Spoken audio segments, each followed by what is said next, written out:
Okay, magandang umaga, tanghali, gabi po sa inyo lahat. We have an exclusive interview sa coach po ni Emanta Stanionis. May laban po si Stanionis versus Ennis this Saturday night sa Amerika and Sunday morning. Ang makakausap po natin ang head coach po ni Stanionis, isang proud Filipino. At alamin natin kung ano ba ang masasabi niya dito sa laban na ito. Ladies and gentlemen, magandang gabi pala dyan. Marvin Somodio. Coach, kumusta Coach? Okay naman. Dito na kami ngayon sa Atlantic City. Katulad ng mga ibang laban. Prepare tayo sa weigh-in para bukas. Oo nga pala, weigh-in na pala para bukas and first question sa weigh-in, wala namang okay na, ready na sa weigh-in. So, lahat naman kami ng fighters dumadanas ng ganito before weigh-in. Kailangan mag-sacrifice sa pagkain, sa tubig para makuha ang tamang timbang.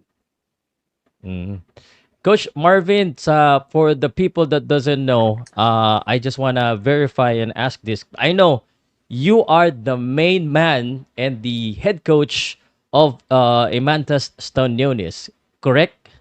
Yes, sir. Yun. Mula 2019, ako nang naging head coach na Imantas Stanionis. Imantas Stanionis is undefeated, 15-0 with 9 knockouts. So since 2019, halos lahat ng matitinding laban ni Stanionis, ikaw na nagawak. Oo. Nung nag-pro yan kasi 2017 kay Freddy. Pero ako yung talagang nakaalalay sa kanya. So, hanggang sa nagkapalit-palit na. Simula 2019, ako na yung humawak. Okay. I see you're still wearing the Wildcard Boxing Gym. Doon nyo pa rin tinitraining si Imantas na nyo sa Wildcard o sa ibang yung gym? home base ko talaga, Wildcard. Andun ako, tumutulong pa rin ako kay Freddy sa mga boxers niya.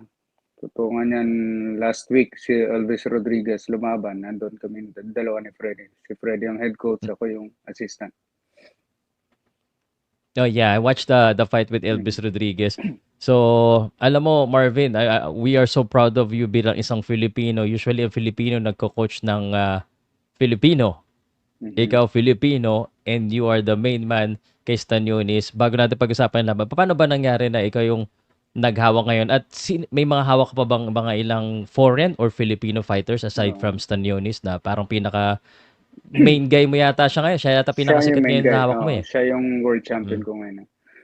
Siyempre, nagpapasalamat tayo doon kay Senador Manny Pacquiao na ang dahilan kaya napunta ako dito sa US at naging assistant ni Freddie Roach.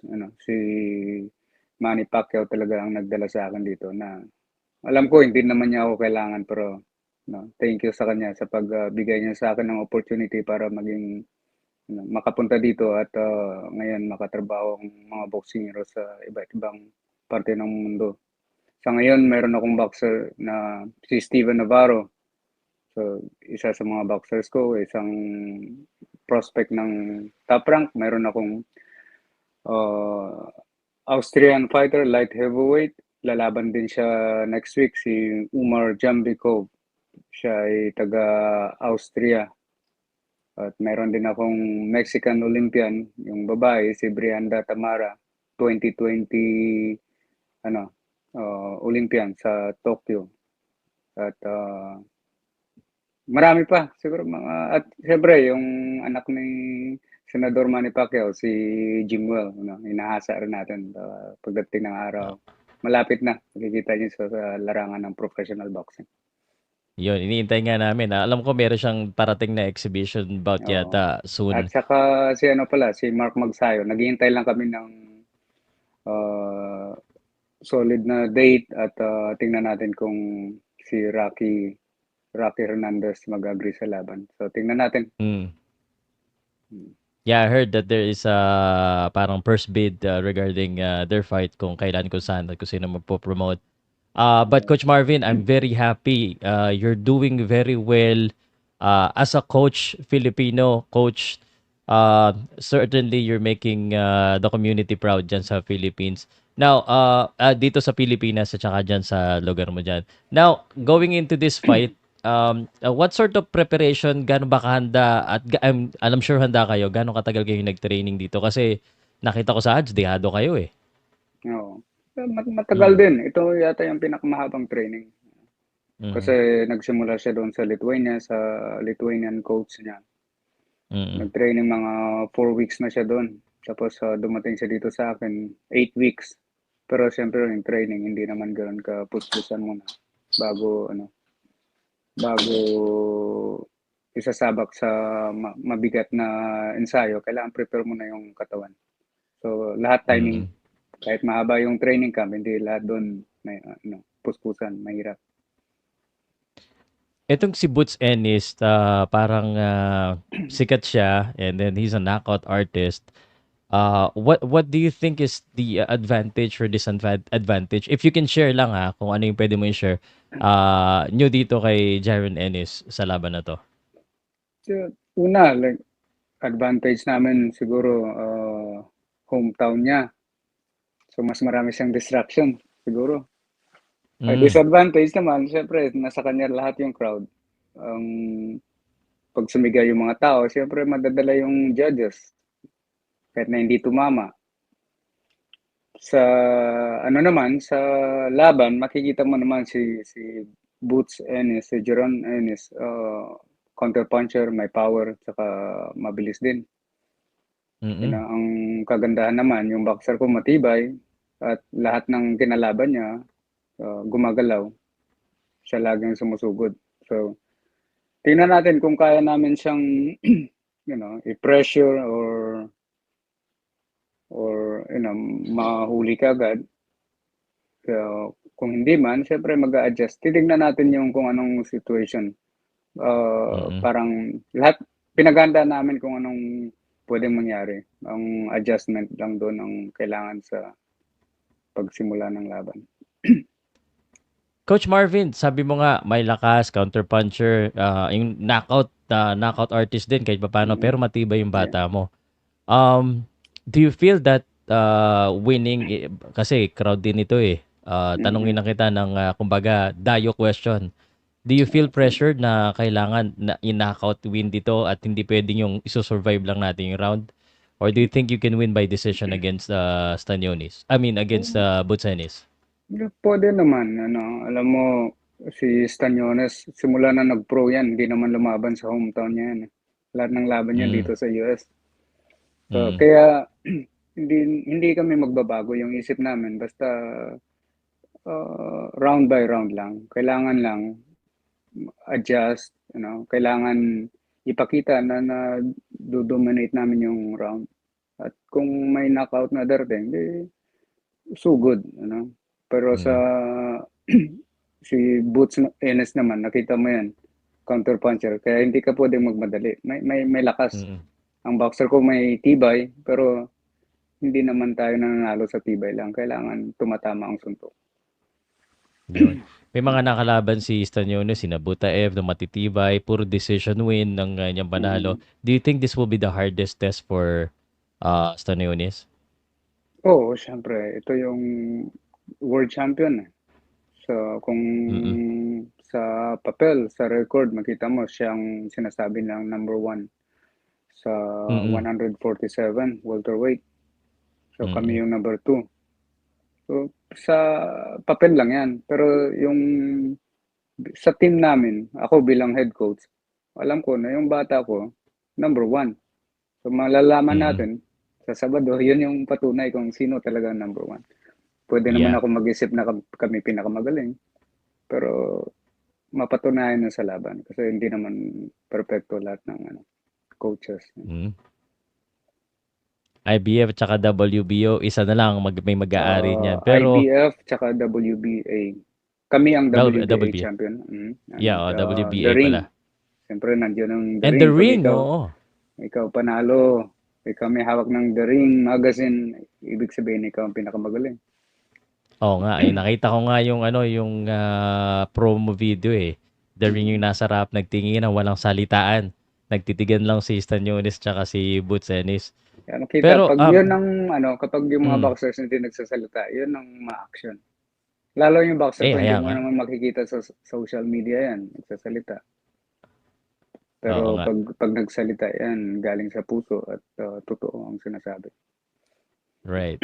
Oo. Grabe, no? Pero do you think na underestimate yung bata mo? Kasi looking at the odds minus 800 pa yata. Eh.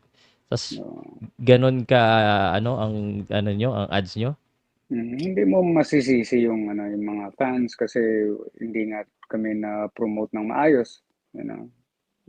Nanalo kami pero wala gaanong following. Pero Mm.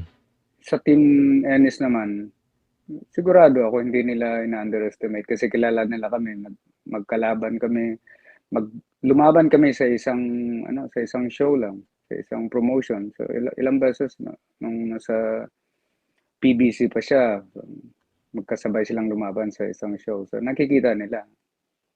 Kaya Oh, pasalamat din kami at tinanggap nila yung laban na ito. okay. Coach, I know you wanna win. I want you to win kasi kapag nanalo sa Tanyonis, parang nanalo na rin ang Pilipino. Gano'n ka-importante sa'yo? Ah, you've won as a boxer na ito, makakuha ng unified championship. Gano'n ka-importante sa'yo at saka kay Stanyonis itong dapat ipanalo itong laban na to? Sobra-sobra kasi alam mo yung si Amantas Tanyones, siya ang pinakaunang world champion ng Lithuania sa history ng professional boxing. Mm. Oo. Pangalawa, siya yung pinakaunang world champion na na-develop ko galing sa 4 rounders hanggang Wow. world championship. Marami rin akong mga boxers na natulungan naging world champion pero hawak ni Freddy. Parang ako lang naging gabay nila. So nangyari ito, siya ang pinakaunang world champion ko.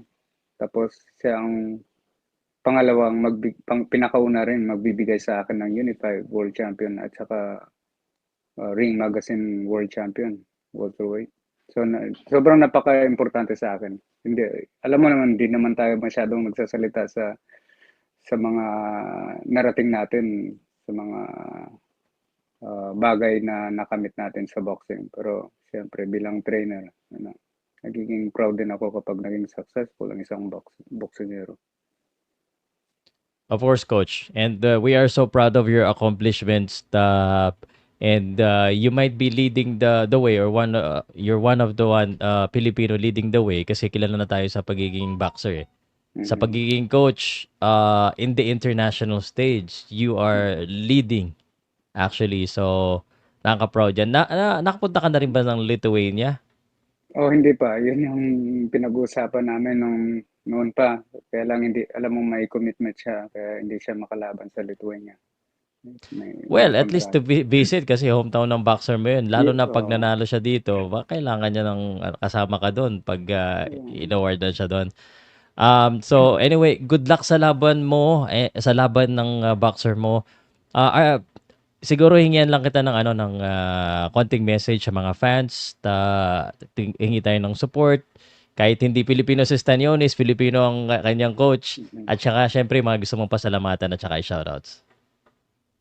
Siyempre nagpapasalamat ako sa mga Pilipino. No? Hindi lang diyan sa Pilipinas pero sa buong mundo na sumasubaybay sa boxing. Kayong lahat parang ano tayo eh, yung kapag mayroon tayo sa ibang bansa, sinusundan natin lahat. Lahat ng mga Pilipino, yung mga nanonood, lalo mga nanonood, mas magaling pa minsan sa atin. Pero yun yung mga taong ibig sabihin na sinusubaybayan nilang boxing.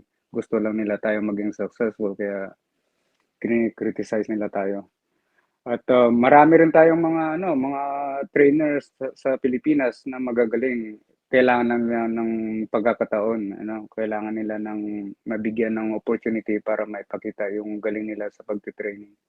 Papasalamat ako talaga kay Boss Manny Pacquiao na binigyan niya ako ng ganitong opportunity. Ako nga hindi ko alam na kaya ko palang mag-training ng mga boxers. At subaybayan yung yung laban sa Sabado, Linggo dyan ng umaga sa Pilipinas. Kung may time kayo manood, malaking tulong yan para sa amin. Yun lang. Okay. Thank you, Coach. Salamat, good luck, and I hope you win this Saturday night dyan sa oras ninyo. Thank you very much, Coach. Thank you. Salamat din sa Pag iyo. nanalo ka, reach out kita ulit. But anyway, Sige, sige. Kahit salamat talo. ah. Kahit Kahit talo, talo. oo naman, oo Hindi, naman. pero Kahit talo man na. bibigyan namin lahat. Ito yung once in a lifetime na opportunity para sa boxer ko. Kaya ibibigay namin lahat. Yes. Thank you, Coach. Salamat, Coach. Salamat. Sige, sige.